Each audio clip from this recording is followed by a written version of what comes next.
It is what it is when it is. Bana bamkara au no hana bana bamkara richikoto kaidza richikori your way. Daba FM rodo ni kaidza hala mapunga aneni to wanango nishito divo radio aina budget radio na vhashumi avahori marara wana uchikofi vatu vako ya Durban July petu ha expensive ngoto rala une vatu utoya ana chawe niko risera vhashi vasu niko ritanera vhashi na zviambara niko varengera nishito diva zori avahori ngori hapana petu ndi petu avatu vonohora ndi petu avatu vonoita mashereni marana vaniko to risera mutu kana niko tisainiyo radio ndirechila standard cha Durban July achitendi kadaba FM ngori nitovononga vatu vashandima vakonyoko diva ngadzibhere vatu vaforovo devorotechelesa ri target market yave wonoisedza ndi ya alainana na Durban July so kakeye zviladzu daba FM niko ribhora man nitowana vashumi vave vanhu ngeDurban July ndozvivana zorofya vatanga ndiva vavavhenda vasikutoambara masutu mamwe mahuruhuru asaizi zamachina niwane vatu vani ngeDurban July vadzimwe radio vaambara dzisilim fit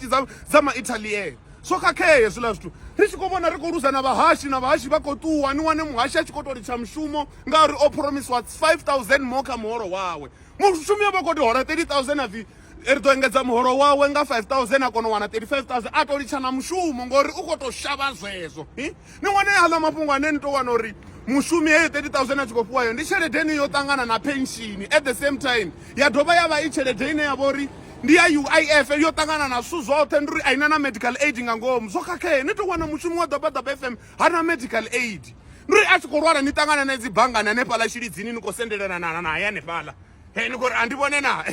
ila program yawe yambekanya mushumu yanyambedzano iyo richimbira hanina zvokakeye zvizoraro richikori yogwe rikozvivona uri daba FM nikofunesa zvitu nikova na vuhovereri mara zvoisa vashumi vava daba FM Durban July vasahori vatoringa mini ngazviambara zvezvi ndovanono wakaradzi yashu ndosikotovona kuroko kwahono angava kotoshava noposta anongomupa na budget uri atorenga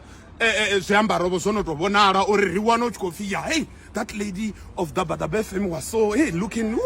you know so ndizvo zvinokakayawo vana vamukara richikori yokwe rikotokaidza richikori nitowana ono mushumi wavo rini akotuwa radioni mbilu dzashu dzichikovava ngotorari hasi ukuambela dzangano kana ukuambela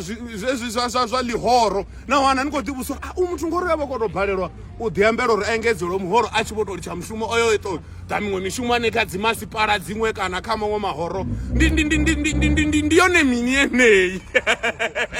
ene munobhalelwa udhiambela uri